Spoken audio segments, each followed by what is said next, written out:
You're welcome. Thank you for coming today. Sorry for starting a few minutes late.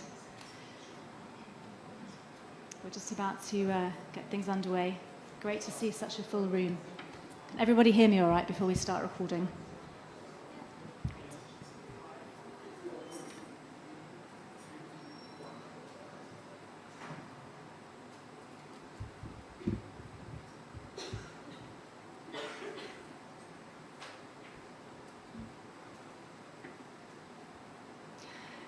Hello, good morning, and welcome to this event. My name is Louise Redfers, and I'm the managing editor of Philanthropy Age. It's an online platform telling stories about philanthropy and non-profit initiatives in the Arab region. I'm based here in Dubai, and I'm delighted to be here today to moderate this fascinating panel looking at the challenges faced by displaced people and understanding how they're taking action on loss and damage and the solutions they're coming up with on the climate front lines. So we're at COP, and you don't need me to tell you how serious a threat climate change is to our planet. But for most of us living in the global north, this is an inconvenience. But for people living in fragile and conflict-affected countries, changing weather patterns are exacerbating already perilous conditions. Now, just a few statistics. There are now more than 110 million forcibly displaced people around the world. That's 110 million people who've been forced from their homes and or countries due to conflict, persecution, poverty, and natural disasters. Globally, nearly 2/3 of displaced people, either refugees or those who are displaced internally within their own countries, are living in countries that are deemed climate vulnerable. That means they're susceptible to drought, flooding, crop failure. And last year, 2022, the Internal Displacement Monitoring Centre recorded close to 32 million new internal displacements due to weather-related hazards. That is a 41% increase on just 10 years ago. So we have a huge problem. But not only are refugees and displaced people doing little to contribute to climate change, their voices are rarely heard at the policy level, and little to no funding goes to support their needs, even though they're the ones living on the front lines of this crisis. But because they're living on the front lines, they're also the experts in coming up with solutions and adaptation models. And that is what today is all about. And I'm joined here by a panel of exceptional individuals, all of whom have lived experience of displacement, and despite extraordinary challenges, have found ways to innovate and lead and create new and resilient pathways for their communities, delivering a range of co-benefits for human rights, peace, security, and development.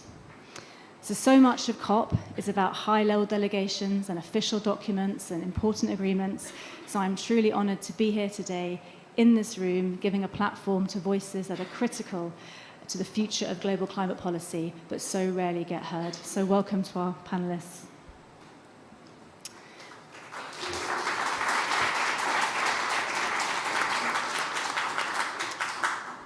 So before I introduce our panel, I want to explain the format of the discussion today, which will be in two parts.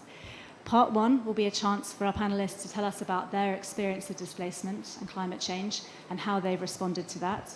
And part two will focus on what the international community, donors, and others can do to support and scale up locally led solutions to climate challenges for displaced people. And then we'll have some time at the end where hopefully we can have some interaction and questions and comments from the floor. This session is being live streamed, and I'm told the video is available later to watch on demand. One extra point, we have Iman with us today who's speaking in Arabic, so if you don't speak Arabic and you want to hear what she's saying, then please use the headset on channel 2. I got that right. And also we have a fifth guest who's not with us yet, Alberto, who speaks Spanish, and he will have, if he comes, whisper translation, so we'll be mindful of that as we go along.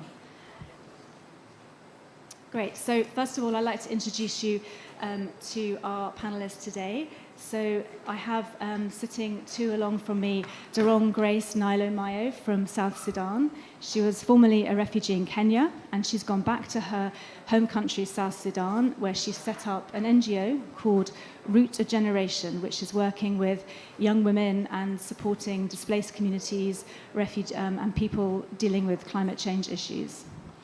At the far end, I have Joelle Hangi from the Democratic Republic of Congo. She's a refugee in Kenya and is currently working as an inclusivity lead at the GPA Coordination Unit at UNITAR, which is the global platform for action at the United Nations Institute for Training and Research. I have in the middle, I have Iman Al-Hamali, who lives in Yemen. She was displaced by conflict in 2015, and she now runs a solar-powered microgrid supporting a number of women and local households. And next to me here, I have Ahmed, who is a climate change educator and youth activist for Somali people. So thank you, everyone.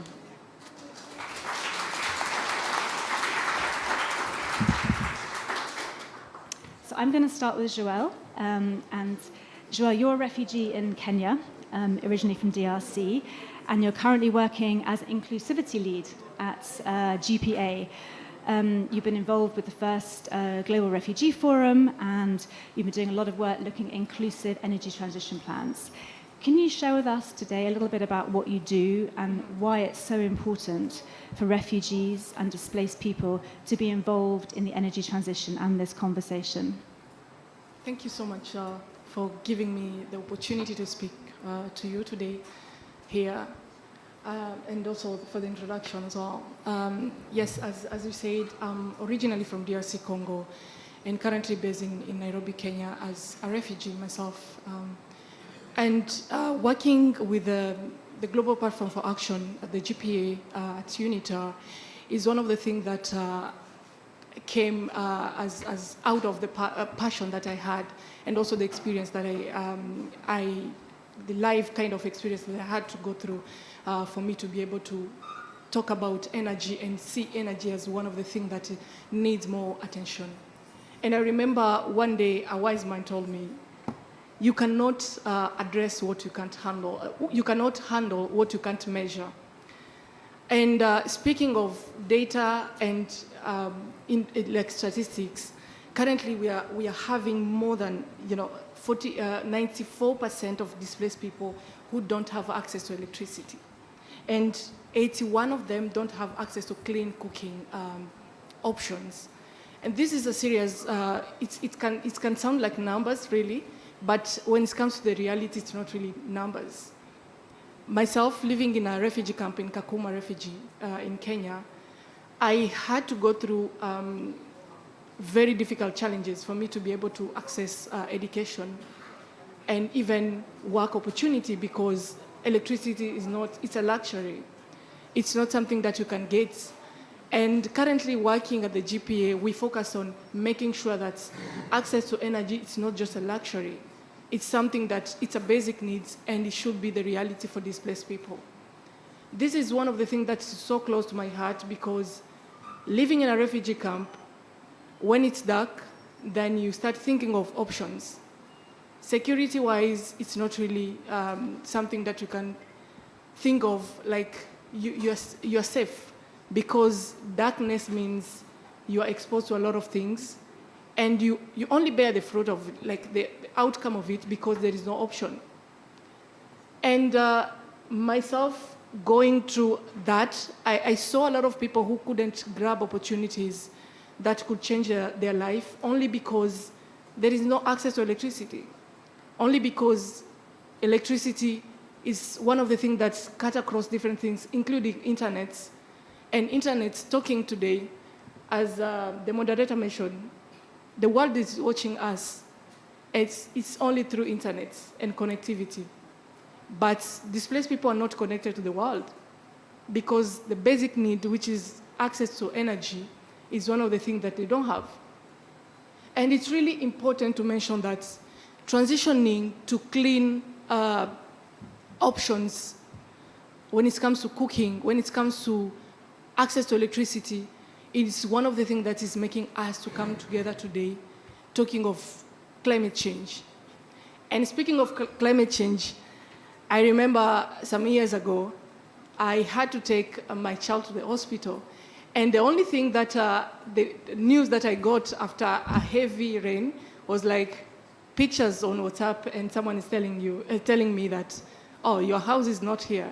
Is there anything that you think of that we can look? Because your house can't be seen somewhere. And honestly, those are kind of things that from distance, one can think that it's a joke, it's acting and it's a movie. But when you're living it, it's when you understand that it's a reality. Talking about climate change is one of the things that is affecting displaced people, and it's making us displaced and changing places and looking for safety again and again. So the move has never stopped. Based in a refugee camp doesn't mean it's a temporal situation. You are living in a house, but the next day you are thinking of another place to go. So the movement is still continuing because of climate change. And it's really important to say today that climate change is affecting displaced people. Access to energy is one of the things that is really shaping their life in a very vulnerable way, and their future is not really something that they can think about. We live on daily basis, and every day is a survival, like you're surviving. So it's really important to say that access to energy should be a priority, but talking of energy should be clean energy for us to sustain our planet and make sure that displaced people are not also left behind. Thank you so much.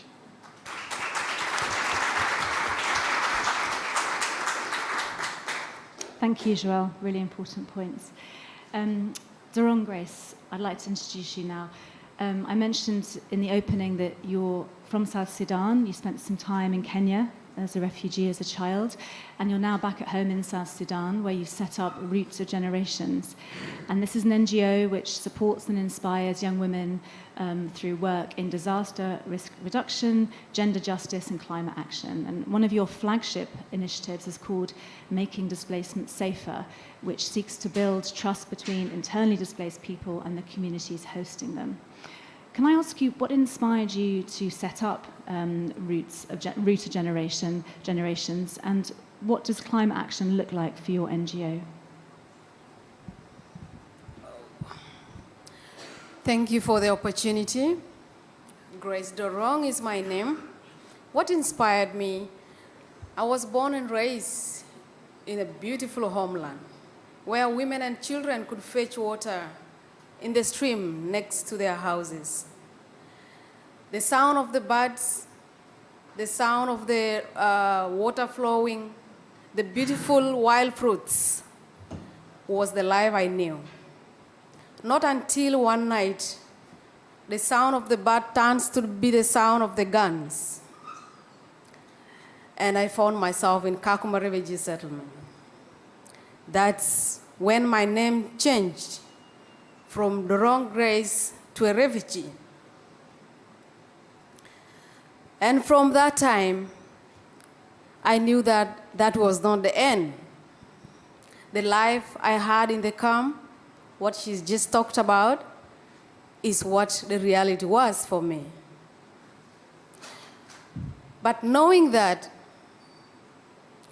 the power is within me is what inspired me.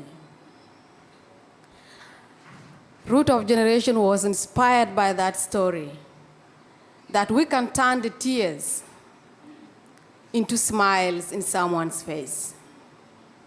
We can turn the pains and make it a laughter in a child's face. So that's what inspired Root of Generations, an organization that I founded after coming back from the refugee. And that made me change my name from being a refugee to being a root that need to be watered, or that watered the community to regenerate and to know themselves back. So what we do at Root of Generation is to identify from the experience the challenges that are facing the refugees. And what actually caused the displacement is the climate and conflict, the competition for the scarce resources. The displaced people, it's not their wish to be displaced, but it is the climate crisis the conflicts that force them to be displaced. And so they compete for the limited resources. So this organization then looks at that and say, okay, here are the IDPs, here are the refugees. So what do we do? Then identify what they are missing. I miss the social life. I was disconnected from my origin, from my social life, from my ancestors. And so I want to build this in these refugees. So we create the environment where these women and children have different spaces to reconnect, to turn the refugee camp or the IDPs into the homes where they can feel they belong, which is not easy. Sometimes when we talk of these IDPs, we look at it as a history or as a mystery, but it's a reality. So Root of Generation goes back to the drawing board to inspire the refugees, to inspire the IDPs. We go further to facilitate the voluntary repatriation or returnees of these people back home. We go further to listen to the tiniest voice of this child in the camp. What is your wish? And I put myself in that child's shoe, and I know what that child can wish before even the child speaks. Because when I was there, the same people who are our God, the one who are taking care of us, because I was growing up as a minor, unaccompanied minor without a parent, and these people who are in front of us are the same people tormenting us. The same people who turn to be ghosts at the darkest nights. So before, I know there's time for recommendation, but I want to just say one thing, a recommendation. That when we are setting up these camps, we must set it up knowing that this is a home of somebody, and ensure that, put a human heart into that planning. It's not just a refugee put in their house, but what are those specific needs for this individual? We used to be put up in one house with the boys and men, all of them, unaccompanied minor together. And we are terribly tormented. Thank you.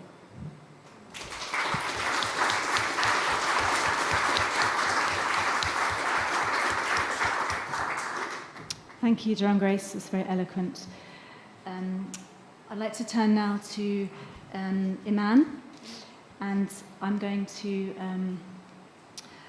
Iman is originally from, lives in Yemen. She was displaced in 2015 due to conflict, and she now lives in the Hajar Governorate, where she leads a group of 10 women who run a solar microgrid. And this grid provides affordable energy to 50 households, and it was the inspiration behind 12 other solar plants, which now benefit more than 44,000 people in 4 governorates in Yemen.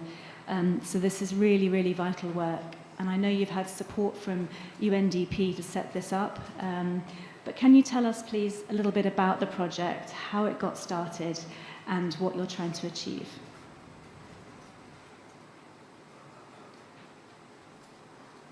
السلام عليكم. أنا سعيدة جدا بحضوري لكوب 28 ولإيصال كلمتي إلى حول العالم. إيمان الحملي، مديرة محطة صديقات البيئة. مشروعي هو عبارة عن محطة توليد للطاقة الشمسية البديلة. حصلت على هذا المشروع في 2019. طبعاً كان الصراع في اليمن في عام 2015. نزحت من المنطقة التي أعيش فيها وأترعرع إلى منطقة أخرى وهي مديرية عبس. فكان النزوح مؤثر جداً. ليس لدينا مقومات أساسية، ومن أهمها كانت الكهرباء والإضاءة في الليل. لا يوجد إضاءة إلا بالشمع أو الفانوس. فتولد لدي الشعور بالمبادرة إلى حل ووجود حلول لتلبية احتياجات المجتمع ولتوفير المقومات الكريمة كإنسان يمني. رغم التحديات التي واجهتها في المجتمع بأن المجتمع لا يقبل عمل المرأة خارج المنزل، ليس لديها إدارة أو قيادة في خارج المنزل. ولكن رغم التحديات عملت هذه المبادرة والبحث عن ممولين للمشاريع لنصل بالمساعدة ولو البعض منها في أماكن النزوح، وهو في مديرية عبس، وتلبية احتياجهم. فحصلت على التمويل من UNDP، الاتحاد الأوروبي الإنمائي والأمم المتحدة، المنفذ له في برنامج التمكين الاقتصادي تعزيز القدرة على الصمود في الريف اليمني SDF، مؤسسة التنمية المستدامة. حصلت على هذا المشروع كما قلت لكم في 2019، فكان تحديات كثيرة من ناحية المجتمع، من ناحية التكاليف الإنشائية للمشروع الطاقة الشمسية، وكونه أول مرة يكون في منطقة عبس طاقة شمسية تولد كهرباء، فكان تأثيره تأثيراً إيجابياً بعد تحديات وصعوبات واجهتها أنا وشريكاتي في هذه المحطة. من ناحية المجتمع رفضهم للطاقة الشمسية وعدم ثقتهم وتوعيتهم وثقافتهم حول الطاقة الشمسية البديلة الصديقة للبيئة، فتغلبت على هذه التحديات. وها نحن اليوم في 2023 ما زالت الكهرباء مستمرة بالطاقة الشمسية البديلة.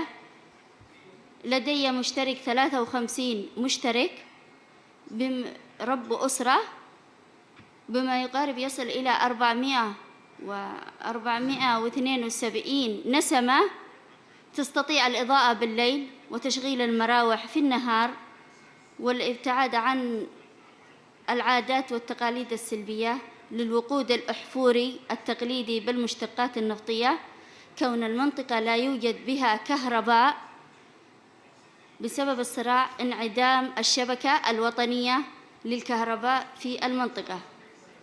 عملت هذه التجربة لكي نخفف من معاناة النازحين في المنطقة التي نزحت إليها، وما زلنا هناك إقبال عدد كبير للمشتركين لإقبالهم للودف لإشراكهم معنا في الطاقة الشمسية، ولكن للأسف لا تستطيع إقبال أو استقبالهم هذه المحطة، لأنها من المشاريع الصغيرة المحدودة من خلال برامج تمويلية محدودة.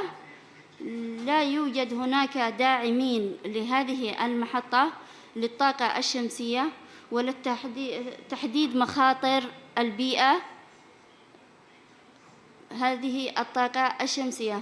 هناك 3 محطات في اليمن، طبعاً محطة في بني قيس ومحطة في لحج، ولكن كادره رجالي، فكان العمل سهلاً جداً لديهم، ليس كالمرأة اليمنية التي تفرض عليها عادات وتقاليد صارمة داخل المنزل، إلا أنني تجاوزتها أنا وشريكاتي وتحدينا كل الصعوبات لمخرجات هذه الطاقة الشمسية. فكان الهدف من هذه الكهرباء هو تخفيف معاناتهم من شدة درجة الحرارة العالية في منطقة عبس التي تصل إلى ما بين 45 إلى 47 درجة مئوية، وإقبال الباعوض المتكاثر من خلال الصراعات.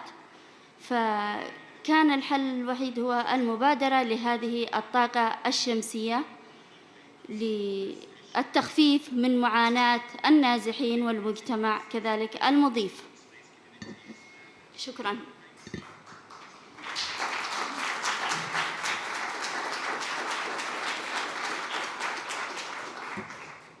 Thank you, Iman, for explaining that. And we'll come back to some of the challenges and how maybe we can overcome them in the second half of the panel.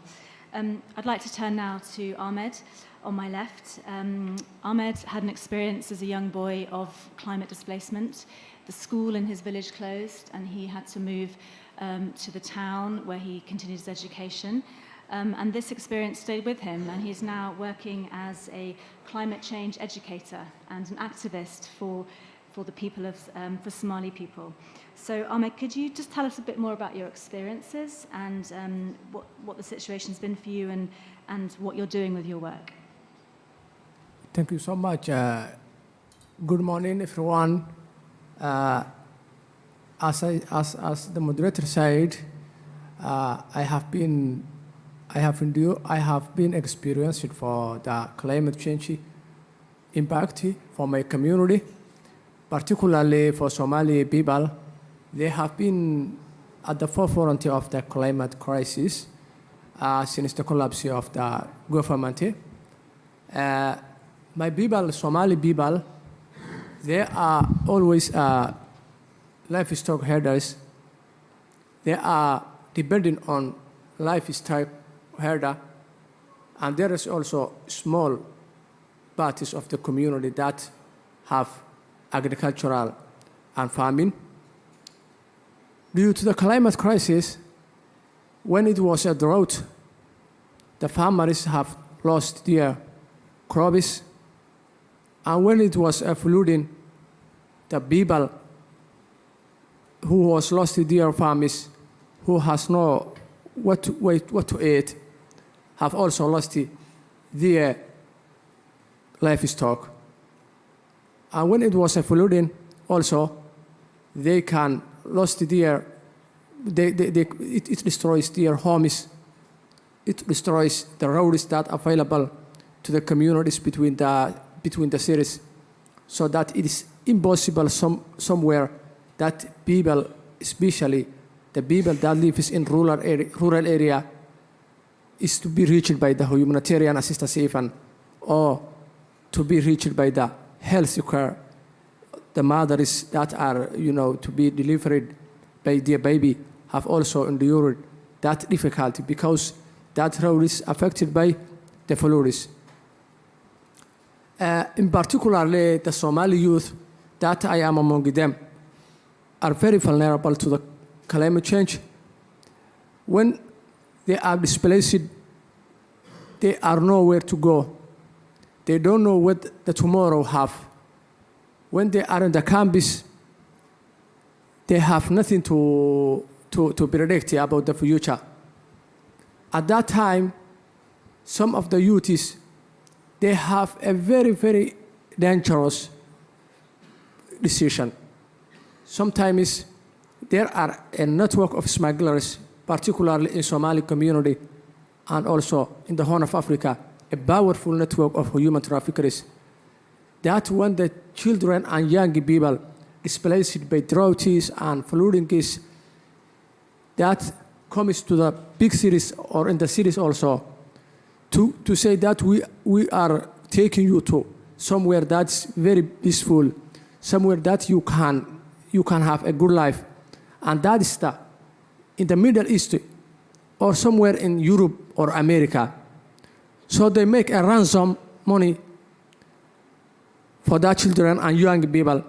So even that young person whose family lost everything, whose family displaced by droughts, conflicts, also have to pay a ransom money that their children is abducted by human traffickers. And that's also their party of the climate crisis. Because of that children and young people, if they were what they eat, if they were a healthy environment, if they have everything like other people, like other young people from the developed countries, I am sure they will stay their homes. I am sure they will stay their communities, their loved people. But that's because they do not know their fight. They have to choose that risky environment. They have to choose that risky road so that they can survive. Other thing is that Somali, particularly Somali youth, very vulnerable are when they are displaced. They have no health care. I know more young people of my generation that was born same for me, like they now are under the ground. They are die because some illness like very easy like malaria that we can have everywhere. They don't have that enough malaria vaccination or other communicable diseases that we can cope with, but they don't have that basic needs. Also, they endure a mental health and psychological impact for the droughts from the climate crisis, and that they do not know what the future holds, and that also makes them life to be seeing them very bad, and they have a very burden about their back, so they seem like they can't cope with that. So sometimes that's why they are make a suicide even. Just Ahmed, can you tell us about what you're doing to try and change this? Obviously, there is this sense of lack of hope, and what are you doing to try and change that narrative? Change. Thank you so much. The reason why I am become advocate to be the Somali among youth to get their full rights, basic rights also, is that what I am doing and what I am working for. I also wanted to appeal the international community, the international organizations, the generous people across the world to get in hand with the Somali people, not only Somali people, but every human being across the world that's enduring climate crisis, that is enduring conflict. Okay, thank you very much.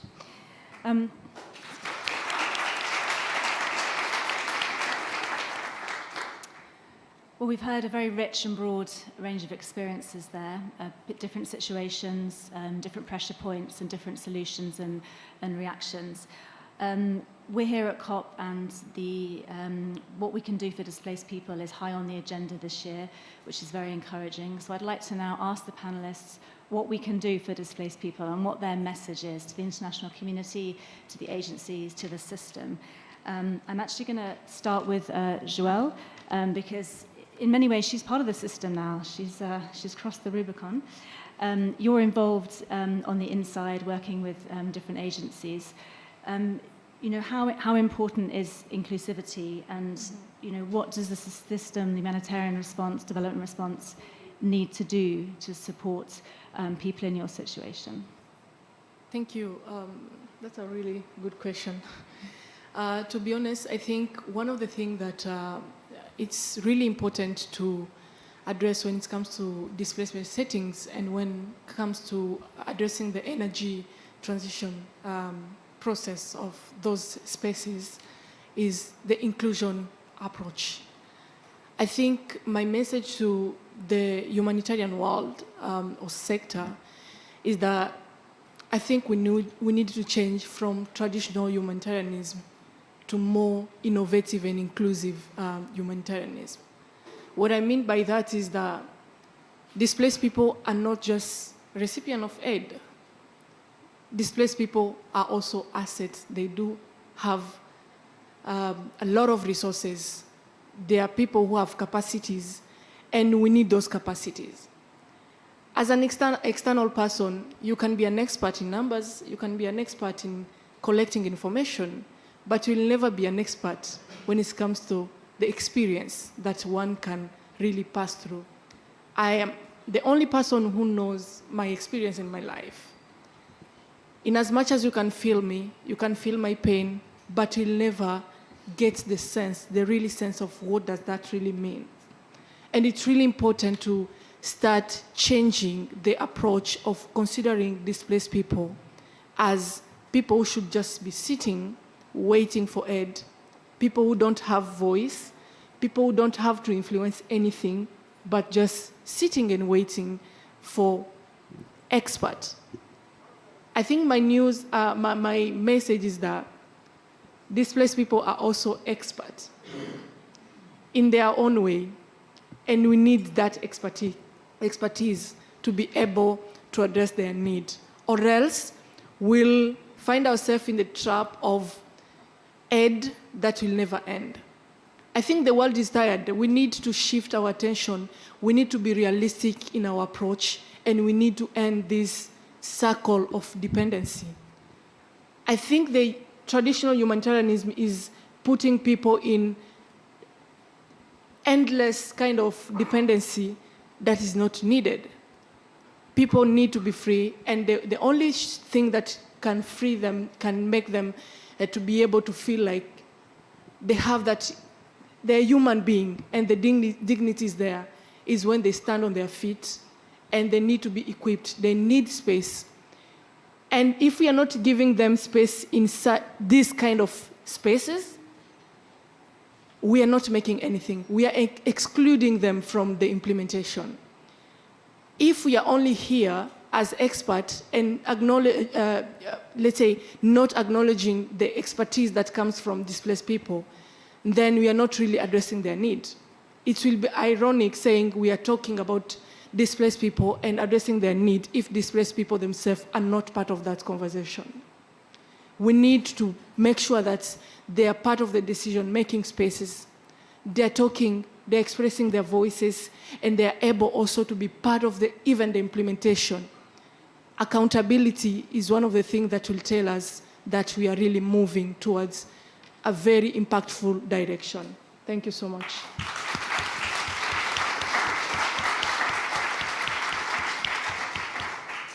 Thank you, Joelle. Very powerful words. Doron Grace, can I turn to you now? You spoke very eloquently in the first half about your experience and the need to, talked about labels and how people are described. What is your message? You specialize in advocacy and helping people express themselves. What is your message today to everybody who's here and people who are listening outside of the room? Thank you. I think what I have is I've been expressing this to our leadership in the country, but I think the message hasn't been able to reach the top. My message is that we need to move from this irony, like dream of talking, this humanitarian work. I know she has already explained about it, the humanitarian work. In fact, what I see is that it's making things worse than actually solving the situation. And so we have to turn away from that and doing really action kind of oriented programming that tries to move people from point A to point B instead of adding the number to the same situation. Because I've seen, like Kakuma refugee settlement, it was just a small camp by then, but now it has expanded all the way up to Logchogyo. So what does that tell us? That we are multiplying the problem instead of solving the problems. And then another thing that I would recommend also here is that we need to utilize the local expertise on the ground when we're dealing with these kind of issues, making sure that we don't destroy what is already existing, but build on it, identify it and build on it so that we can move. But if we do that, that's why we're seeing that it's like nothing is happening, but a lot of money is being poured to solve this situation, and we don't see really much tangible solutions coming up. So let's build on what is already there. And then I'm also looking at saying that financings have to be targetful. Like, we really get the issue and channel the finances to reach that specific need that we're trying to solve. Thank you.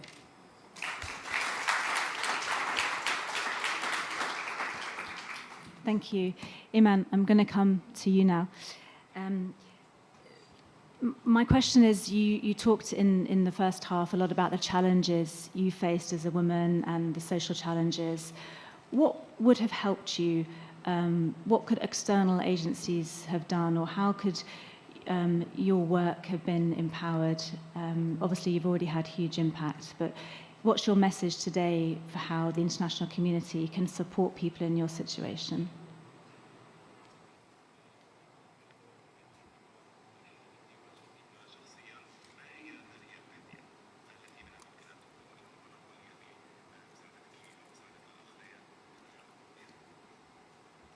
هناك تحديات عديدة، منها هذه التحديات هو عدم وجود مستثمرين محليين أو أجنبيين داخل اليمن لمواجهة مخاطر البيئة في الطاقة الشمسية أو في البنية التحتية لهطول الأمطار في عدة مرات، ولكن للأسف ليس لديها بناء سدود أو حواجز تحمي النازح عند انجراف التربة والمنازل عند هطول الأمطار. ثانياً عدم القدرة الشرائية للطاقة الشمسية بجودة عالية. هذا ما واجهتني من تحديات حول الطاقة الشمسية. ضعف الإمكانيات المادية والمالية، وهذه كانت أثر كبير لتوسع نطاق الخدمة في الطاقة الشمسية حول استيعاب أكثر من 7,000 نازح في المنطقة، غيرها من المناطق الأخرى المتأثرة التي لم تصل إليهم المساعدات، سوى مساعدات عينية بسيطة وليس مستدامة كمشروعي كمستدام للنازحين بالإضاءة وكمستدام دخل مالي لي ولشركاتي التسع. صعوبة التشييك مع محطات دولية بالطاقة الشمسية، هذا أثر صعب جدا حول تشبيك الكهرباء بمحطة دولية أخرى لكي نتبادل المعلومات والخبرات والمهندسين والفنيين، وهذا كان ما واجهتها من الصعوبات. أما الفوائد فهي مساهمة محطتنا في التخفيف من معاناة المستفيدين من خدماتنا بتوفير الكهرباء للأنارة والتبريد والإضاءة، توفير 9 وظائف ل9 شركات مبادرات مجتمعياً، اكتساب الشركات لمهارات القيادة والإدارة وريادة الأعمال والحصول على مكانة اجتماعية مبادرة، تحسين دخل الشركات وتحقيق بعض أهدافهن وطموحاتهن، وقدوة لليمنيات البقيات الذين ما زالوا تحت التقيد العادات والتقاليد. اكتسبنا صفة القدوة لأغلب الناس الطامحات، النساء الطامحات للريادة، بل ولبعض الرجال الطامحين كذلك. نعم، بإصرارنا ونجاحنا الباهر رغم الحرب ورغم غلاء الأسعار ورغم عدم وجود مهندسين فنيين متميزين في اليمن، إلا أننا استمرينا في مشروعنا بالطاقة الشمسية لمواجهة مخاطر التغير البيئي. وشكراً.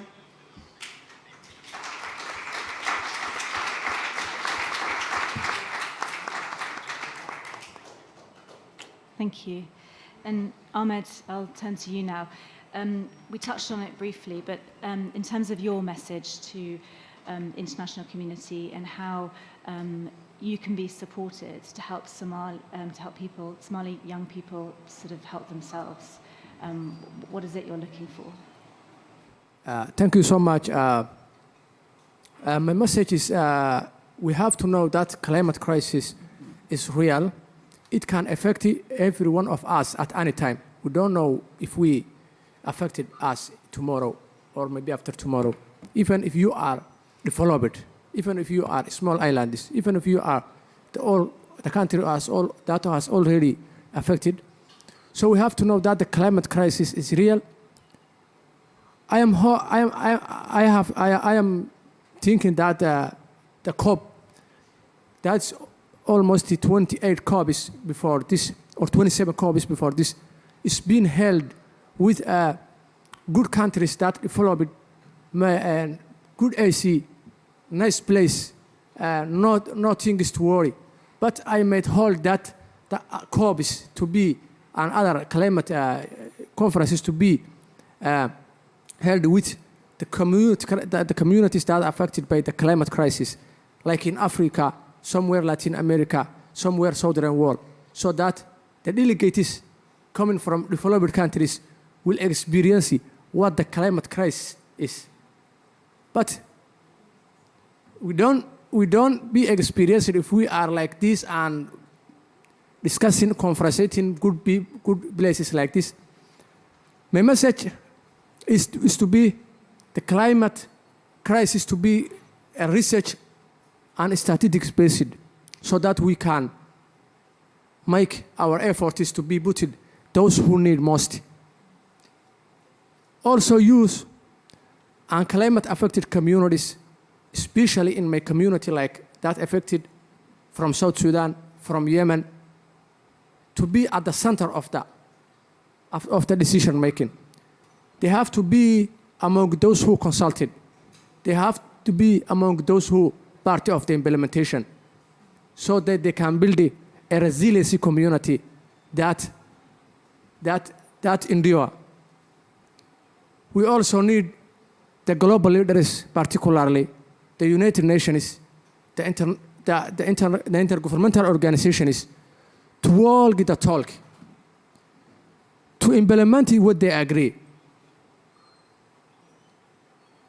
And also the global north, most countries, and also the countries that are wealthier, that banned our environment by fossil fuels, to pay the price of loss and damage that affected innocent communities like my country.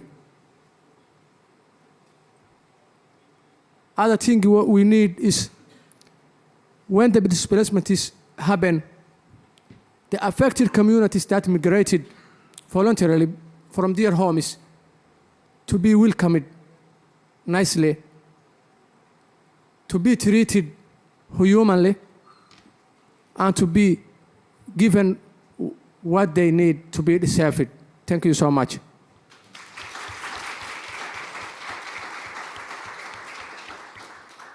Thank you very much, Ahmed. Well, we have about 30 minutes left, so if anybody from the floor would like to make any comments, ask any questions, I'm going to take one at a time, if that's okay, because if I take more than one, I just forget where we are. So there's a lady with a mic, thank you. If you could just give a brief introduction of who you are, and if there's someone in particular you want to ask the question to. Thank you. Thank you so much. My name is Maria Jose Lubertino from the Latin American Ecofeminist Network. And I'm so surprised and so sad not to see here any case from Latin America, considering we are the region in the world where most people is killed on causes of extractivism. So I'll jump in to say we were expecting to have Alberto from the Technical Secretary of the Fund for Development of Indigenous People of Latin America and the Caribbean, but he's unfortunately not been able to make it today. Okay. So it was a very last-minute change. So he was on the original agenda. So sorry about that, but I want to say that it would be important to include in the agenda of the UNFCCC the point of migrations and displacement and forced displacement is not a specific point in the agenda because we need to include in the new fund that was created a specific treatment for this, and also is necessary to include in the debates the point of the migration legislation, because northern countries that are causing this mess all over the world, they are taking migration policies that reject people coming from the south, and this will be really a problem. Yesterday, the president of Colombia talked about that in a side event, and it's very important to take into account that we, in other parts of the world, in my country, we are open all the frontiers for everybody coming from whatever part of the world, but the northern countries, European countries, US, are having a really difficult policy for people coming from the countries that are having these problems, and the transition of the north, the green transition in the north, is causing more problems in the south countries at this moment, and it will continue. If you don't stop the way of consuming in the world, this will continue, and we will have more problems. And it's not only the people, refugee, all the migrants have to be with these problems. Okay, thank you very much. Do one from each section. Yes.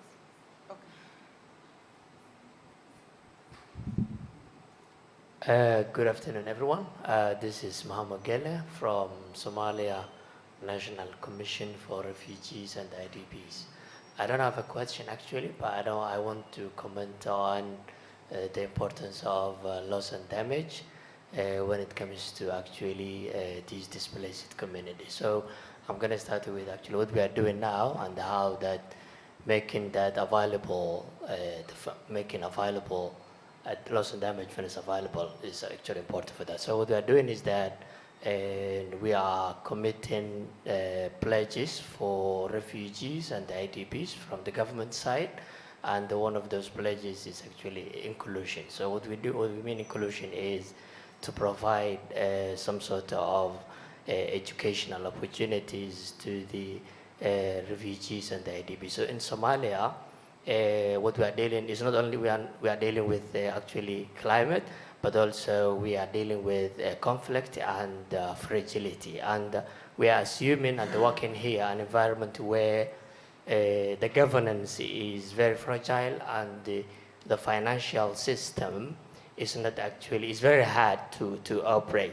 So, and Somalia is now getting or creating relations with the international financial institutions. So we want this loss and damage funds to be accessible, and then create these opportunities, educational opportunities. So these IDPs and the displaced communities can have or create their own solutions from bottom up, and then when they can create the solution, they can also contribute to the rest of the communities. Thank you. Thank you. I'm coming back. We're doing the last section. I'm coming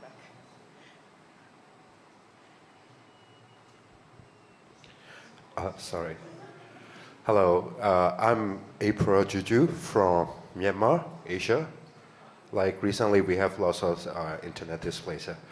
The first question is to the panel, to the panel and the organizer. Like, yes, we have lots of IDP increasing every day, and like this kinds of experience sharing and opportunity is really good for us. Like helping to the IDP at the same time, how can we deal with the climate changes? Like, yeah, that is really great example. And also, I'm really feeling the same with us, with the panel, that what you have been suffering. Yeah.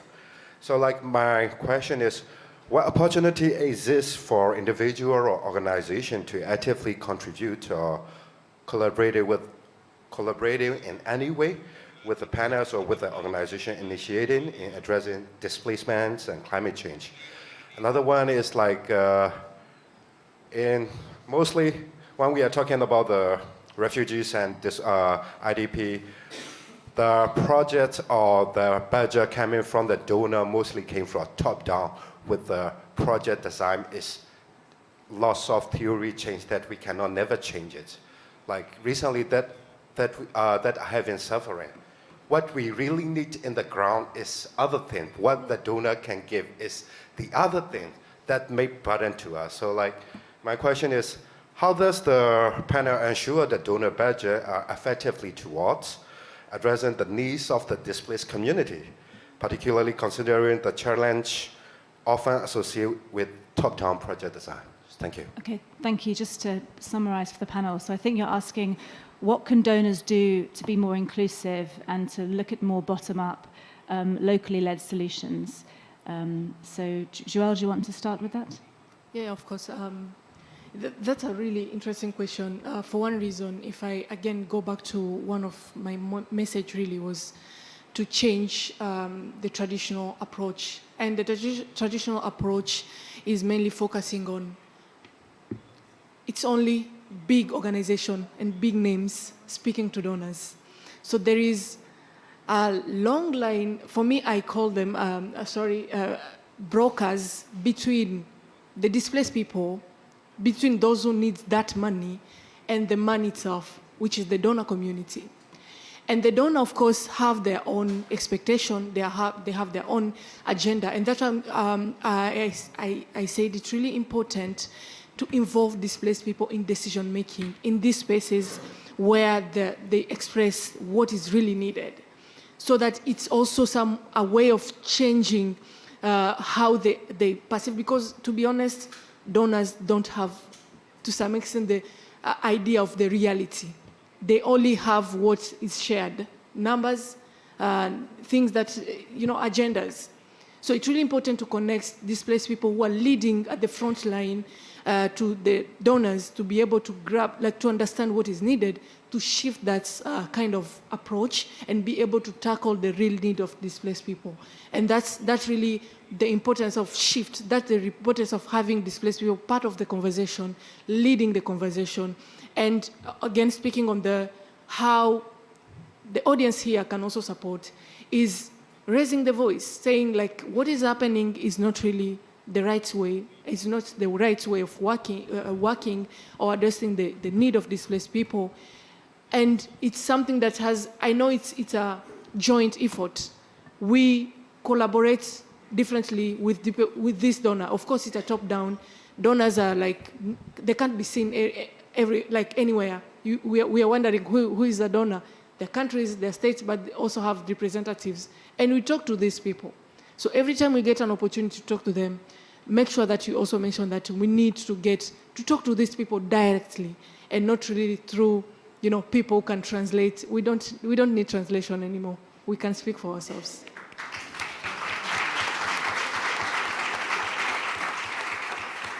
Thank you. Anyone else like to come back on that? Would you like to come back on that, Doran Grace? On the same question? Okay, mine will be a little bit different answer. One thing is that, UN to me is like second God. I will pass this as a recommendation to UN that I want you to do me one favor. Please talk to our leaders. Each country has a head of state, and they have a role to play. Just tell them that enough of caging people in those IDP camps. Let them do something. Where I come from, the entire country is not deserted. We have plenty of fertile land.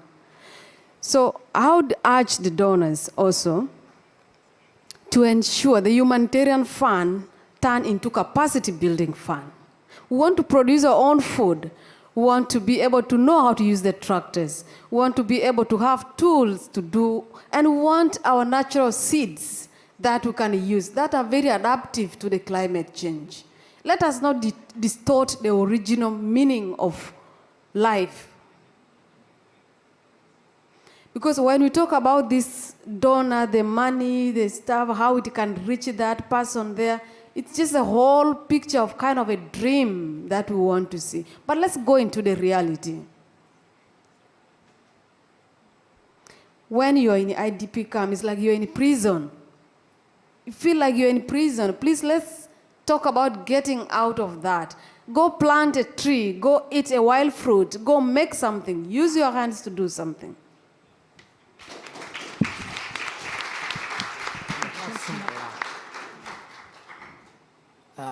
I hold on another view.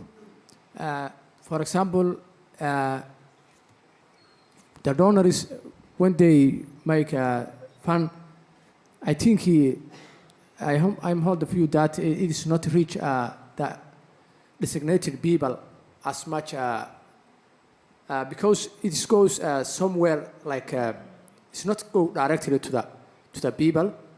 For example, there was a case when a donor, I don't know, it was a NGO or international, it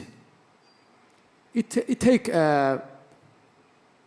materials that less than $500 for a plane that it was rented like 10,000, more than 10,000. So it delivers just $500 price. So that's a very different. That money goes, somewhere not designated. So it is the donors should ensure that the budget is the fund they are allocated for the people to be where it to goes. Yeah. So you mean like overheads, making sure that the money goes right to the people in need rather than the middle people? Okay. Yeah. Thank you. Iman, did you want to come back, or should we take another question? Did you want to comment?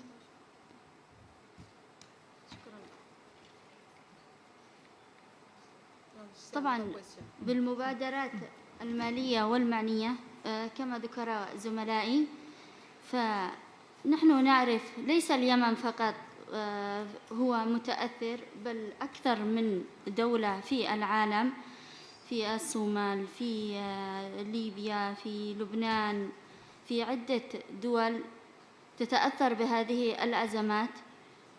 فرسالتنا نحن كقيادة مجتمع منازح نريد من يمسك بأيدينا كمشاريع مستدامة، كمشاريع تنتج ودخل مستمر وليس منقطع، سواء في برامج الإنشاء، التعمير، في البنية التحتية، في بناء السدود وهطول الأمطار، في الطاقة الشمسية. كل هذه تؤدي إلى مواجهة التغيرات البيئية. لذا نتمنى التكاتف والتعاون والتوحد في معاناة الناس، للتخفيف من معاناة الناس حول هذه المخاطر البيئية. وشكرا.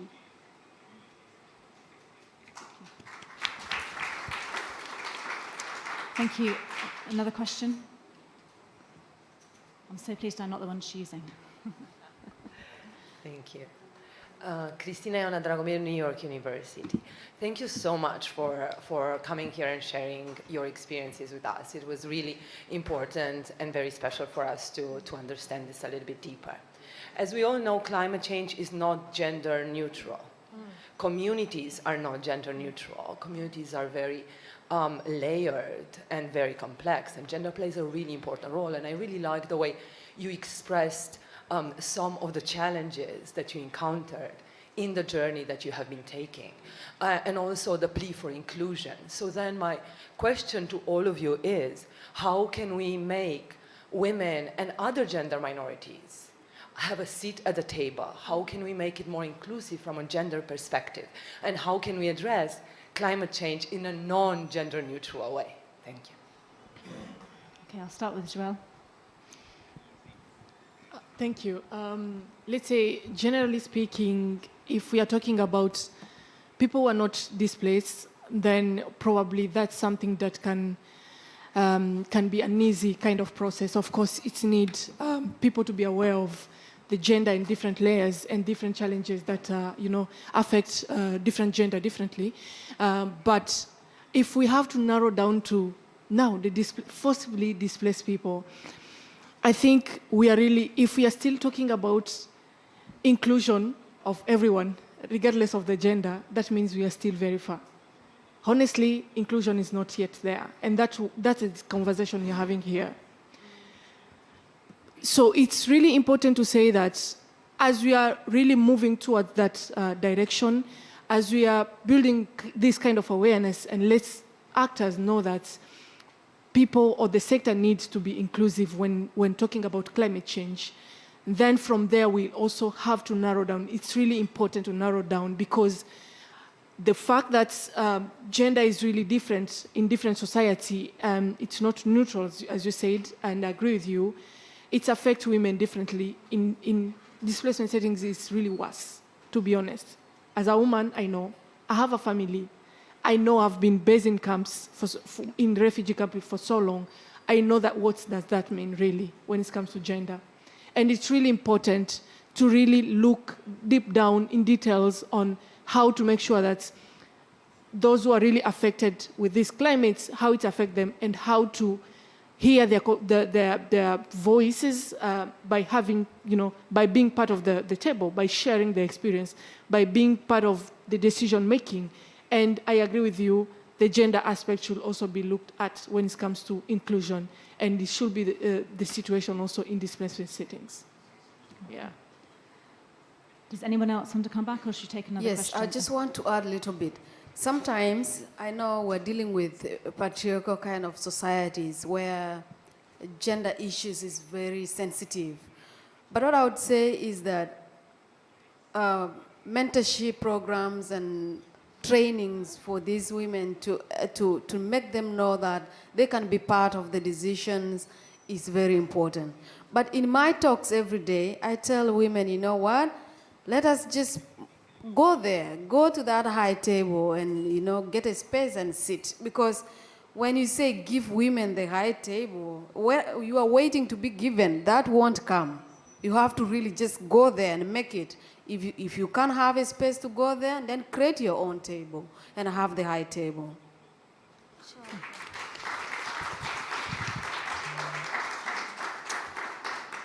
Iman, I want to give you the chance to answer that, but if you finished?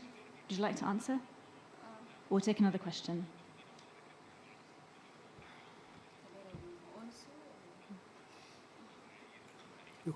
Okay, I think we'll take another question. Let's see.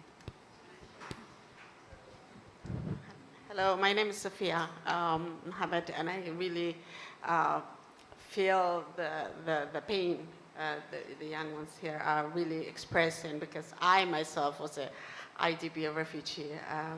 Also, I feel as a government aspect, as being a commissioner for the government, I feel where the partners are coming from as well. So we need to really, it's like a mother who goes shopping for grocery. So now we shopped, yeah? This is not one show kind of thing. Yeah. It's the beginning of a one-year journey. What I will say is we'll take a homework from here, and as I'm running into my next, but I feel like I wanted to add my view of, or my experience in both. Absolutely, we need to 2023, we cannot carry 2023 to 2024, expect different. We need to come up with a different strategy to approach this. This is a serious situation here in the entire world. And we know countries that has been mentioned and those who has not even been mentioned that are affected by the climate. So included in Somalia, young Ahmed said, Sudan and so on, there's an extra to that, the conflict that the women and girls that my sister here has just mentioned, there's really a lot. So this means that we have a homework for all of us that we need to do. We need to strategize and the way we approach this. We need to come up a different way. We have to find a way to get a solution. Maybe we have to, like, I came from a security perspective. So basically, maybe UN mandate has to come up more in humanitarian corner because we're really a mess in humanitarian. I just started humanitarian portfolio in 6 months, and about, say, 5 months. But we need to figure out that we have to do together for drafting the work together, implementing together, because no one is left behind. Inclusivity, we don't even talk about it, but we have to act and do the work. So maybe the year is 4 quarters. Each quarter we do some homework, then to come back here in a year from today and see the goals that we all together achieved. Thank you so much. Thank you.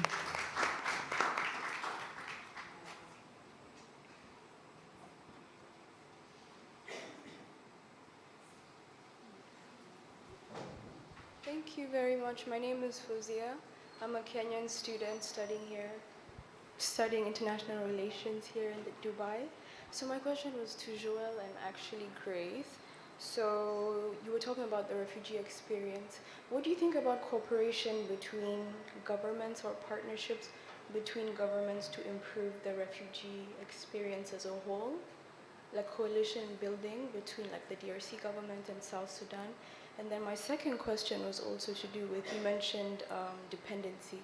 What's the sustainability, or what are your thoughts of the sustainability of donor funding in the long run? Thank you. Thank you. So 2 questions. Do you want to do one each or tackle them both? Or I'll let you tackle them both. Go on, Joel. You gotta go first. Okay. To me, the leadership collaboration you're talking about, I think the UN agencies are not working in silos. They're actually working with the head of states. But then you find that if you analyze critically, it's like the states are now leaving everything to UN.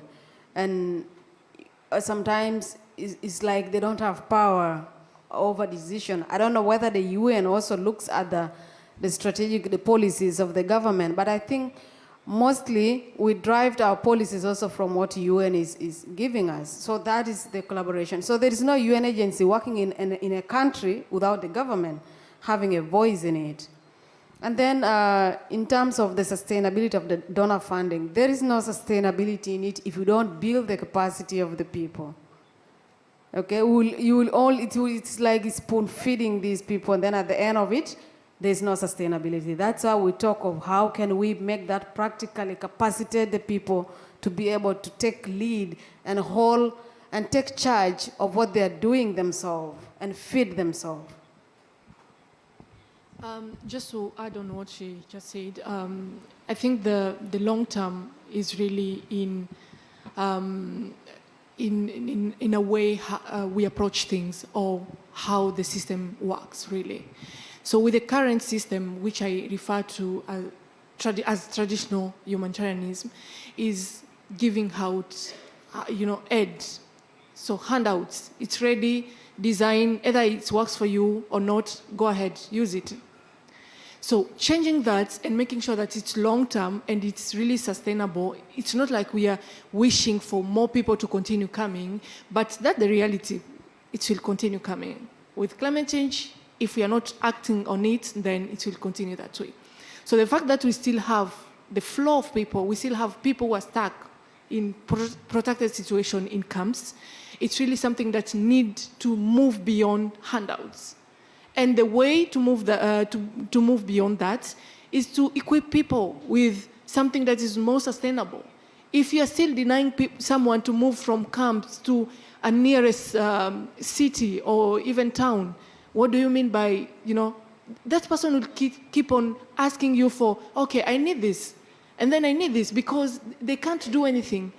And sometimes when I look at the UNHCR logo, not really mentioning, people don't have hands.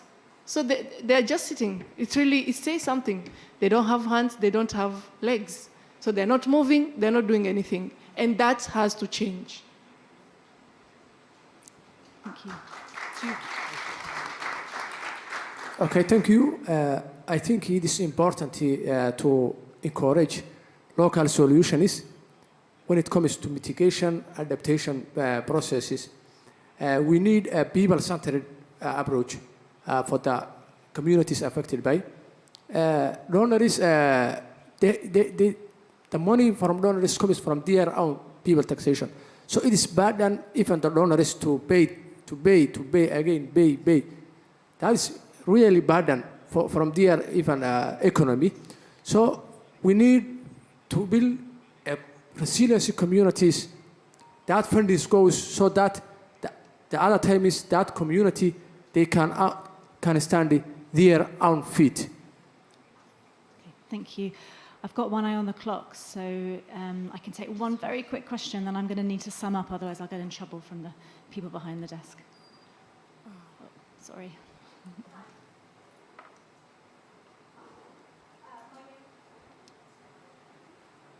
I think the mic isn't working, sorry. Can we try the other mic? Hi. No, I'm sorry. My name is Shaza. I'm a co-founder of the Global Refugee Network, and we are thinking about the importance of meaningful refugee participation or ID participation or however. And what I see so far that we are all talking about empowering us or giving us the floor, and I am really totally agree with whatever my colleague here said, that we need to be changing this approach, seeing to us, dealing with us as someone privileged to be here, instead of being the one who will be big to come and share their knowledge, share their solutions, because we are really powerful and we are not paralyzed. We are not like humble people somewhere we need someone to take us. And if we didn't change the system to let us be here, because as you see, it's by invitation only. And if we are not empowered, not privileged, not having some kind of connections, we will not be here.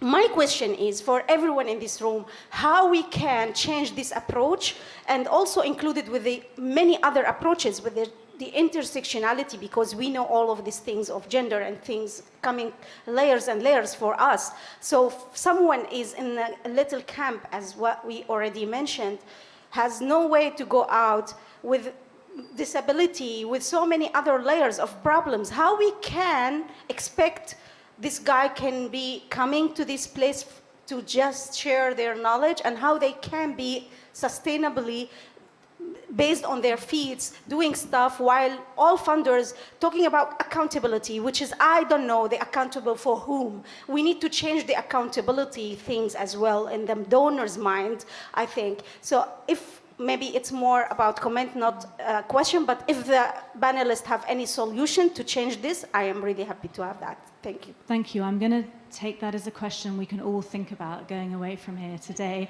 because I'm not sure we have quite the time to tackle that. But I want to sum up and thank everyone for being here. We've had a really rich and diverse discussion, and some really important points have been raised. And we've heard from our panelists about their very difficult experiences, but also about the amazing work that they're doing. A few takeaways that stick with me. I think it's about expertise. Who are the experts? It's the people living in the displacement. It's about agency, giving people the power to use their agency, letting them make their own decisions and come up with their own solutions. More equality for government policy, migration plans, allowing IDPs and refugees to work in home countries. This is a long-standing issue in many places, but obviously it's a big barrier to sustainability and livelihoods, and giving people a chance to help themselves and build their own futures. I think we've all heard some ideas about how we can think about changing the system, but obviously it's a big system. There's a lot of moving parts, so we all have to keep chipping away. But I'm just so happy that we've been able to give a platform to these really important people. So thank you to UNHCR and the International Organization of Migration for hosting us today, and all the partner NGOs. I'm not going to list them all, but they're all on the screen for you to see. Thank you for listening, and I'm sure the panelists will be happy to take questions, but I think we have to leave the room in about 10 minutes, so I don't want to cause a drama. So thank you, everyone, and thank you to our panelists.